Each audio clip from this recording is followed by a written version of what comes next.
नमस्कार दोस्तों, मैं आपका दोस्त कृष्णा मिश्रा। दोस्तों, आज की वीडियो में बताने वाले हैं बेस्ट फ्लेक्सी कैप फंड के बारे में, जो काफ़ी बेहतरीन रिटर्न बना के दिए हैं। तो काफ़ी कुछ इस वीडियो में आपको सीखने को मिलेगा। इससे पहले चैनल पहली बार है तो चैनल को लाइक और सब्सक्राइब कर दीजिए और बेल नोटिफिकेशन ऑन कर लीजिए, ताकि जब भी वीडियो अपलोड हो तो आपके पास इन्फॉर्मेशन मिलती रहे। सबसे पहले समझते हैं फ्लेक्सी कैप होता क्या है। फ्लेक्सी कैप में अगर देखिएगा तो फ्लेक्सी कैप का मतलब ही हुआ फ्लेक्सिबिलिटी। उसके पास पूरा फ्लेक्सिबिलिटी होता है। जैसे फंड मैनेजर, अगर फंड मैनेजर का भी लगेगा जो स्मॉल कैप भी अच्छा कर रहा है, तो वो क्या करेंगे, स्मॉल कैप में पैसा डाल देंगे। फिर उनको अगर लगेगा अगले महीना या 2-4 महीने के बाद उन्हें लगेगा लार्ज कैप कंपनी अच्छा कर सकती है, तो वो स्मॉल कैप से निकाल के लार्ज कैप में डाल देंगे। लार्ज कैप में रहने के बाद उनको लगेगा मिड कैप अच्छा कर सकता है, तो मिड कैप में पैसा लगा के रोटेशन कर सकते हैं। तो फंड मैनेजर के पास पूरा फ्रीडम होता है, वो पैसा कहीं भी लगा सकते हैं। लेकिन इसमें ये भी है, जो 65% कम से कम उसे इक्विटी में रखना पड़ेगा। स्टॉक मार्केट में 65% किसी कंपनी में लगाना पड़ेगा। बाकी 35% जब उन्हें लगेगा स्टॉक मार्केट उतना अच्छा नहीं कर रहा है, 1-2 साल रिटर्न नहीं दे रहा है, तो वो बाकी 35% वो चाहे तो डेट में भी रख सकता है। गवर्नमेंट बॉन्ड हो गया, गवर्नमेंट सिक्योरिटी हो गया, एफडी हो गया, आरडी हो गया, 35% तक वो वहां भी रख सकता है। लेकिन 65 कम से कम रखना पड़ेगा। लेकिन अगर वो चाहे तो 100% इक्विटी में भी रख सकता है, लेकिन उसके पास पूरा फ्रीडम होता है। अब आपके मन में आएगा जो फ्लेक्सी कैप कितने समय के लिए इन्वेस्ट करना चाहिए। देखिए, फ्लेक्सी कैप अगर इन्वेस्ट करना चाहते हैं तो कम से कम आपके पास 7 साल प्लस का गोल होना चाहिए। कम से कम 7 साल होना चाहिए, तब आप फ्लेक्सी कैप में इन्वेस्ट कर सकते हैं। बहुत सारे लोग को लगता है कि फ्लेक्सी कैप में रिस्क नहीं होता। नहीं, फ्लेक्सी कैप में रिस्क होता है। हाँ, वो भले ही बहुत सारे फंड में ऐसे होते हैं जो फ्लेक्सी कैप में इन्वेस्ट करते हैं, तो वो ज्यादातर एलोकेशन लार्ज कैप में रखते हैं। तो इसलिए अगर आप देखिएगा, अगर कोई पूछे जो अगर लार्ज कैप में इन्वेस्ट करना चाहिए या फ्लेक्सी कैप में, तो दोनों में अगर मुझे व्यक्तिगत अगर मेरा राय पूछिएगा तो दोनों में मुझे अच्छा फ्लेक्सी कैप लगता है। फ्लेक्सी कैप क्योंकि फ्लेक्सी कैप में ज़्यादा ऑप्शन होता है, वो ज़्यादा उसके पास ऑप्शन रहता है, कहीं भी पैसा लगा सकता है। इधर उधर फंड मैनेजर लगेगा स्मॉल कैप अच्छा कर सकता है तो स्मॉल कैप में लगा देंगे, तो क्योंकि फंड मैनेजर का ज़्यादा ऑप्शन होता है। लेकिन वही लार्ज कैप में देखिएगा तो लार्ज कैप में फंड मैनेजर के पास 100 कंपनी ही ऑप्शन है, पहला नंबर से लेकर 100 तक भी पैसा उनको लगाना है, इसलिए वहाँ पे ऑप्शन कम होता है। इसीलिए आप रिटर्न देखिएगा तो आपको लार्ज कैप की तुलना में फ्लेक्सी कैप का ज़्यादा रिटर्न रहता है। क्योंकि फ्लेक्सी कैप में देखिएगा तो स्मॉल कैप वगैरह का, मिड कैप का भी एलोकेशन आ जाता है, लेकिन लार्ज कैप फंड में वो नहीं आता है। इसलिए अगर मान लीजिए दोनों में से किसी को चुनना हो तो वो फ्लेक्सी कैप में जा सकते हैं, वो ज़्यादा अच्छा रहता है। पहला फंड देखा जाए तो वो आता है पारंपरिक फ्लेक्सी कैप। इसका अगर फंड साइज देखिएगा तो लगभग 1.25 करोड़ का फंड साइज है। तो सोच सकते हैं कितना बड़ा फंड साइज है। फ्लेक्सी कैप के जितने भी सारे फंड है, सब ज्यादा पैसा अगर देखिए पारंपरिक फ्लेक्सी कैप के पास है। नंबर ऑफ स्टॉक देखिएगा, 238 कंपनी में आपका पैसा लगा हुआ है। अगर मान लीजिए आप 1000 रुपया इन्वेस्ट करते हैं तो आपका 1000 रुपया 238 कंपनी में लगेगा। और इसका मार्केट कैप एलोकेशन देखा जाए तो स्मॉल कैप में 3% लगा, अदर में देखिएगा तो 35%, लार्ज कैप में देखिएगा तो 62% और मिड कैप में देखिएगा तो लगभग 2% लगा हुआ है। और अगर रिटर्न का बात किया जाए तो जब से ये फंड स्टार्ट हुआ है तब से देखिएगा तो 19% रिटर्न बना के दिया है। तो कोई भी फंड अगर लंबे समय में 18-19%, वो भी फ्लेक्सी कैप, तो काफ़ी अच्छा रिटर्न है। पिछले 1 साल रिटर्न देखिएगा, जहाँ पे स्मॉल और मिड कैप देखिएगा तो नेगेटिव रिटर्न है, लेकिन फ्लेक्सी कैप का देखिए पिछले एक साल में नेगेटिव रिटर्न है, पॉजिटिव रिटर्न है। पिछले 1 साल में 6% रिटर्न बना के दिए, पिछले 3 साल में देखिएगा तो 21%, पिछले 5 साल में देखिएगा तो 20%, पिछले 10 साल में देखिएगा तो लगभग 18% रिटर्न बना के दिया। पिछले 10 साल में फ्लेक्सी कैप 18% रिटर्न बना के दे रहा है, तो बहुत बढ़िया रिटर्न है।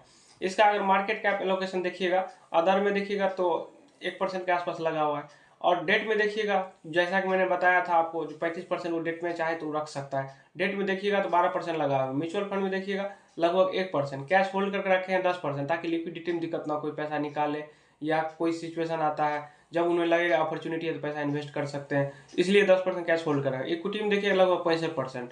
और इस फंड में एक खासियत और ही है, इंटरनेशनल में भी लगाते हैं। जैसे आपका अमेजोन हो गया, नेटफ्लिक्स हो गया, अगर मान के चलिए इस फंड में आप इन्वेस्ट करते हैं तो ये इंटरनेशनल में पैसा लगाते हैं। इंटरनेशनल में देखिएगा तो लगभग 12% इंटरनेशनल में लगा हुआ है। वो कुछ रेशियो आते हैं, जो रेशियो बहुत इंपॉर्टेंट होते हैं। सबसे पहला रेशियो जो आता है स्टैंडर्ड डिविएशन। स्टैंडर्ड डिविएशन ये बताता है कोई फंड कितना ज़्यादा वोलेटाइल है, अगर गिर सकता है तो कितना नीचे जा सकता है, और जब मार्केट बढ़ेगा तो कितना ऊपर जा सकता है। मान लीजिए कोई फंड रिटर्न बना के दे रहा है 10%, उसका स्टैंडर्ड डिविएशन 20% है, तो टोटल रिटर्न जो बना के दे सकता है 10 आप प्लस 20 कर दीजिए। जब मार्केट पॉजिटिव होगा, मार्केट ऊपर जाएगा तो 30% रिटर्न बना के दे सकता है। वही जब मार्केट गिरेगा, नीचे आएगा मार्केट, तब जो गिरेगा तो 10% रिटर्न बना के दे रहा है, 20% स्टैंडर्ड डिविएशन है, तो माइनस कर दीजिए 10 माइनस 20% कर दीजिए, तो माइनस 10% तक निगेटिव रिटर्न बना के दे सकता है जब मार्केट गिरेगा तब। और जब मार्केट चढ़ेगा तो 20 प्लस 10 30% तक पॉजिटिव रिटर्न बना के दे सकता है। तो ये अगर देखिएगा तो इसका कम है, लगभग 9% के आसपास है। तो कम है तो ये फंड कम वोलेटाइल होगा, तो काफ़ी अच्छा है हमारे लिए, क्योंकि जितना कम होगा उतना कम वोलेटाइल फंड होगा, और जितना ज़्यादा होगा तो फंड ज़्यादा वोलेटाइल होगा। इसके बाद जो रेशियो आता है वो आता है शार्प रेशियो।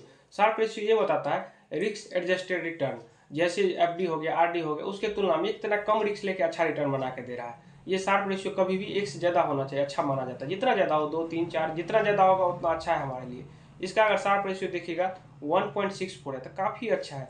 इसके बाद जो आता है अल्फा, अल्फा ये बताता है बेंचमार्क की तुलना में ये फंड कितना ज़्यादा रिटर्न बना के दे रहा है। मान लीजिए कोई फंड है, वो रिटर्न बना के दे रहा है 20% और ये रिटर्न बना के दे रहा है 25%, इसका अल्फा कितना हो जाएगा, प्लस 5% अल्फा हो जाएगा, क्योंकि बेंचमार्क की तुलना में 5% ज़्यादा रिटर्न बना के दे रहा है, तो प्लस 5% अल्फा हो जाएगा। अल्फा कभी भी निगेटिव नहीं होना चाहिए। कोई फंड का अगर अल्फा देखिएगा -2%, -2% या -3% रहता है, तो इसका मतलब वो बेंचमार्क को बीट नहीं कर रहा। बेंचमार्क को बीट नहीं कर रहा तब हम इसको एक्सपेंस रेशियो क्यों देंगे फंड में को? हम इसलिए एक्सपेंस रेशियो देते हैं ताकि अच्छा रिटर्न बना के दे। तब हम इसमें एक्टिव फंड में क्यों जाएंगे? इसके अच्छा हम इंडेक्स फंड में चले जाएंगे, क्योंकि वहाँ पे इसका एक्सपेंस रेशियो भी कम रहता है। तो अल्फा कभी भी पॉजिटिव रहना चाहिए। इसका अल्फा देखिए लगभग 8% है, काफ़ी अच्छा है। बेंचमार्क की तुलना में 8% ज़्यादा रिटर्न बना के दे रहा है, तो बहुत अच्छा है। इसके बाद आता है बीटा। बीटा जो है कभी भी 1 से कम होना चाहिए। बेंचमार्क का बीटा होता है 1% और इस फंड का बीटा देखिएगा तो ½ %। जब मार्केट बढ़ेगा, मार्केट 1% बढ़ेगा तो ये ½ % बढ़ेगा, लेकिन जब मार्केट गिरेगा तो मार्केट 1% गिरेगा तो ये ½ % गिरेगा, क्योंकि इसका बीटा देखिएगा तो ½ % के आसपास है। बीटा कभी भी 1 से कम अच्छा माना जाता है। बीटा जितना ज़्यादा होगा फंड उतना ज़्यादा वोलेटाइल होगा। जैसे मान लीजिए इसका बीटा 2% होता है, मार्केट का बीटा 1% है, तो मार्केट अगर 1% गिरेगा तो हमारा फंड 2% गिरेगा। मार्केट जब ऊपर जाएगा 1% तो हमारा फंड 2% ऊपर जाएगा, क्योंकि हमारा बीटा 2% है। तो बीटा कभी भी 1 से कम होता है तो अच्छा माना जाता है। इस लिस्ट में अगर दूसरा फंड देखिएगा तो वो आता है HDFC फ्लेक्सी कैप। इसका अगर फंड साइज देखिएगा तो 94,000 करोड़ का फंड साइज है, तो काफ़ी बड़ा फंड है। कुछ दिन के बाद देखिएगा 1 लाख करोड़ भी हो जाएगा। इसका नंबर ऑफ स्टॉक देखिएगा तो टोटल 55 कंपनी में हमारा पैसा लगा हुआ है। इसका अगर मार्केट कैप एलोकेशन देखिएगा, स्मॉल कैप में लगभग 10% लगा हुआ है, और अदर में देखिएगा तो लगभग 13%। लार्ज कैप में देखिएगा 74% जो पैसा है लार्ज कैप में लगा हुआ है। मिड कैप में देखिएगा 4%। तो कुल मिला के देखिएगा तो सारा कुछ पैसा लगा, स्मॉल में भी लगा हुआ है, मिड में भी लगा हुआ है, लार्ज में सारा कुछ में इसका पैसा लगा हुआ है। इसका रिटर्न का बात किया जाए तो जब से फंड स्टार्ट हुआ तब से लगभग 19% रिटर्न बना के दिया। पिछले 1 साल में देखिएगा तो लगभग 8%, पिछले 3 साल में देखिएगा तो लगभग 20%, पिछले 5 साल में देखिएगा तो लगभग 24%, पिछले 10 साल में देखिएगा तो लगभग 17%। कोई भी फ्लेक्सी कैप अगर पिछले 10 साल में 17% रिटर्न बना के दे रहा है तो काफ़ी अच्छा रिटर्न, खराब रिटर्न नहीं है।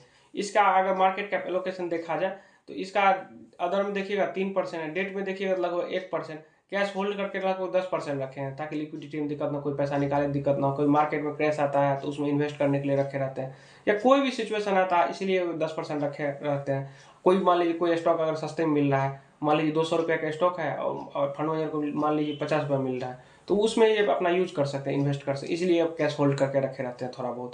इसका इक्विटी में देखिएगा लगभग 87% जो मार्केट में पैसा लगा हुआ है। इसके बाद स्टैंडर्ड डिविएशन देखिए, स्टैंडर्ड डिविएशन 10 के आसपास है, मतलब कम फंड वोलेटाइल है, फंड ज़्यादा वोलेटाइल है, तो काफ़ी अच्छा है। क्योंकि फंड अगर इसका अगर ज़्यादा स्टैंडर्ड डिविएशन रहता है, वैसे स्मॉल और मिड कैप सब का देखिएगा, उन लोग स्मॉल मिड का 16, 17, 18 तक रहता है स्टैंडर्ड डिविएशन, तो कितना वोलेटाइल रहता है, चढ़ता है तो ज़्यादा चढ़ता है स्मॉल मिड कैप, और गिरता है तो ज़्यादा गिरता है, क्योंकि उसका स्टैंडर्ड डिविएशन ज़्यादा रहता है। इसका अगर शार्प रेशियो देखिए तो 1 से ज़्यादा है तो काफ़ी अच्छा है, 1 से कम नहीं होना चाहिए। 1.32 है तो काफ़ी अच्छा है। अल्फा देखिए बेंचमार्क की तुलना में देखिए लगभग 6% ज़्यादा रिटर्न बना के दे रहा है, काफ़ी बढ़िया है। बीटा देखिए 1 से कम है तो काफ़ी अच्छा है, बीटा कभी भी 1 से कम ही होना चाहिए। इस लिस्ट में तीसरा फंड जो आता है वो आता है कोटक फ्लेक्सी कैप। इसका अगर फंड साइज देखिएगा तो 56,000 करोड़ का फंड साइज, सोच सकते हैं कितना बड़ा फंड साइज है। और नंबर ऑफ स्टॉक देखिएगा तो टोटल 59 कंपनी में हमारा टोटल पैसा लगा हुआ है। इसका अगर मार्केट कैप एलोकेशन देखा जाए तो स्मॉल कैप में लगभग 5%, अदर में देखिए लगभग 2%, लार्ज कैप में देखिए लगभग 74%, मिड कैप में देखिएगा तो लगभग 19% पैसा मिड कैप में लगा हुआ है। इसका रिटर्न का बात किया जाए तो जब से फंड स्टार्ट हुआ तब से लगभग देखिएगा 17% रिटर्न बना के दिया। पिछले 1 साल में देखिएगा लगभग 4%, पिछले 3 साल में देखिएगा लगभग 16%, पिछले 5 साल में देखिएगा लगभग 17%, पिछले 10 साल में देखिएगा लगभग 16% रिटर्न बना के दे रहा है, तो काफ़ी अच्छा रिटर्न है। इसका अगर मार्केट कैप देखिएगा तो म्यूचुअल फंड में लगभग 1%, कैश होल्ड करके रखे हैं लगभग 2%, और इक्विटी में देखिएगा लगभग 98% जो है इनका इक्विटी में पैसा लगा हुआ है। इसका अगर रेशियो देखा जाए तो स्टैंडर्ड डिविएशन लगभग 13 के आसपास है, तो काफ़ी अच्छा है। क्योंकि अगर जितना कम होगा उतना अच्छा है हमारे लिए। तो इसका 13 के आसपास है तो कोई दिक्कत नहीं है, 12-13 ठीक है, नॉर्मल रहता है। इसका अगर शार्प रेशियो देखा जाए तो ये थोड़ा 1 से कम है, लेकिन 1 से थोड़ा ही कम है तो चल सकता है, कोई दिक्कत नहीं है। इसका अल्फा देखिए, ये बेंचमार्क की तुलना में लगभग 2% ज़्यादा रिटर्न बना के दे रहा है। अल्फा भी इसका पॉजिटिव है तो ये भी प्लस पॉइंट है, तो ये भी बहुत अच्छा फंड है। बीटा देखिए 1 से कम है तो काफ़ी अच्छा है, क्योंकि बीटा कभी भी 1 से कम होना चाहिए। इसके बाद जो चौथा फंड जो आता है वो आता है इडलवाइज फ्लेक्सी कैप। इसका अगर फंड साइज देखिएगा तो 3000 करोड़ का फंड साइज है, तो काफ़ी बड़ा फंड साइज है। नंबर ऑफ स्टॉक देखिएगा 83 कंपनी में पैसा लगा हुआ है। स्मॉल कैप में देखिएगा लगभग 7%, अदर में देखिएगा लगभग 2%, लार्ज कैप में देखिएगा लगभग 65%, मिड कैप में देखिएगा लगभग 25%। इसका अगर रिटर्न का बात किया जाए, जब से फंड स्टार्ट हुआ तब से 15%, पिछले 1 साल में देखिए लगभग 1%, पिछले 3 साल में देखिए लगभग 20%, पिछले 5 साल में देखिए लगभग 21%, पिछले 10 साल में देखिएगा लगभग 17% रिटर्न बना के दे रहा है। कोई फ्लेक्सी कैप पिछले 10 साल में 17% रिटर्न बना के दे रहा है, तो बहुत अच्छा रिटर्न होता है। इसका अगर मार्केट कैप एलोकेशन देखा जाए तो 2% लगभग ये कैश होल्ड कर रखे, बाकी लगभग 98% जो है इनका जो है कंपनी में पैसा लगा हुआ है। इसका अगर स्टैंडर्ड डिविएशन देखा जाए तो 13 के आसपास है, तो काफ़ी अच्छा है। जितना कम होगा उतना अच्छा है हमारे लिए। शार्प रेशियो देखिए 1 से थोड़ा ज़्यादा है तो काफ़ी अच्छा है, 1 से कम नहीं होना चाहिए। इसके बाद अल्फा देखिए तो लगभग 4% के आसपास है, मतलब बेंचमार्क तुलना में 4% ज़्यादा रिटर्न बना के दे रहा है, तो काफ़ी अच्छा है। बीटा देखिए 1 से कम है तो काफ़ी अच्छा है, कभी भी बीटा 1 से कम ही होना चाहिए।